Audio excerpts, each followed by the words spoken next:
സ്ലീവ രണ്ടാം ശനി. വിശുദ്ധ മത്തായി എഴുതിയ സുവിശേഷം 4-ാം അധ്യായം 12 മുതൽ 17 വരെയുള്ള വാക്യങ്ങളുടെ വിശകലനം. യേശു ദൗത്യം ആരംഭിക്കുന്നു. യോഹന്നാൻ തടവിലാക്കപ്പെട്ടതറിഞ്ഞ് യേശു സെബുലൂൺ നഫ്താലി പ്രദേശത്തേക്ക് പിൻവാങ്ങുന്നു. ഇത് വിജാതിയരുടെ ഗലീലി എന്നറിയപ്പെടുന്ന കഫർനാം പ്രദേശമാണ്.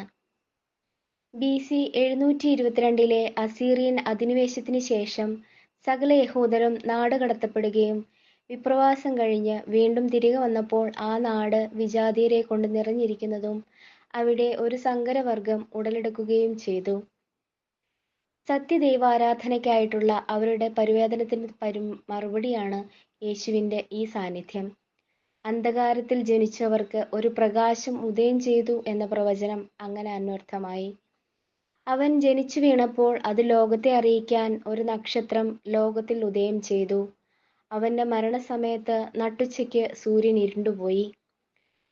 യേശു ലോകത്തിലേക്ക് കടന്നു വന്ന യഥാർത്ഥ പ്രകാശമാണ് എന്നതിൻ്റെ പരിപൂർണ തെളിവാണിത്. മനുഷ്യരിൽ വിളങ്ങി കളിയാടുന്ന സൽപ്രവർത്തികളാണ് അവനിൽ പ്രകാശിക്കുന്ന വെളിച്ചം. സ്വാർത്ഥത വിട്ടെറിഞ്ഞ് മാനസാന്തരത്തിൻ്റെ ഫലങ്ങൾ പുറപ്പെടുവിക്കുന്നവരാണ് ഭൂമിയിലെ പ്രകാശിക്കുന്ന നക്ഷത്രങ്ങൾ.